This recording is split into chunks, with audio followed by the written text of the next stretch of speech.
भारतीय भाषा शिविर उपक्रम के अंतर्गत आज हम भारत की नदियाँ और पर्वतों की जानकारी लेने वाले हैं। भारतीय संस्कृति में नदियाँ और पर्वतों के अनन्य साधारण महत्व है। गंगा भारत की सबसे लंबी और सबसे पवित्र नदी है। यह उत्तराखंड से गंगोत्री से निकलकर बंगाल की खाड़ी में आती है। इसकी लंबाई 2525 किलोमीटर है।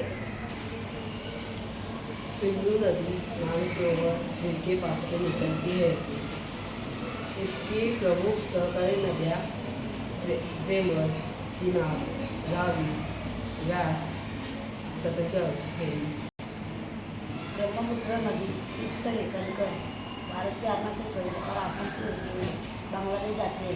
गोदावरी यह भारत की सबसे लंबी द्वीपीय नदी है। इसे दक्षिण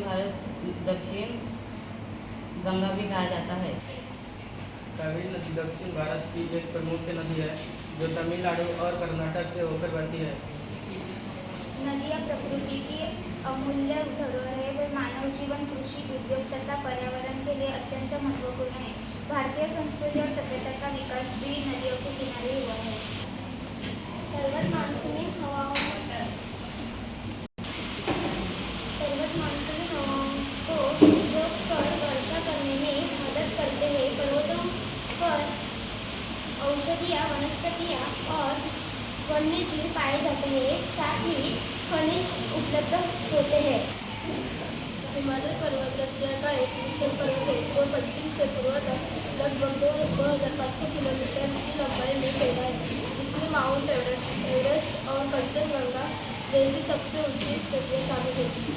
सह्याद्री पर्वतमाला को प्राचीन नाम से जाना जाता है।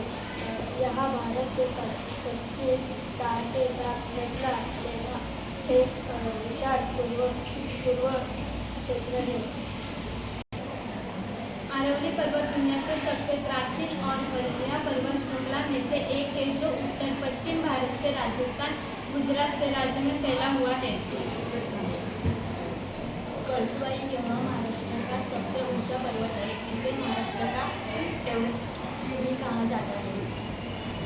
नदियाँ पर्वत भारत की ऐतिहासिक एवं संस्कृत धरोहर है।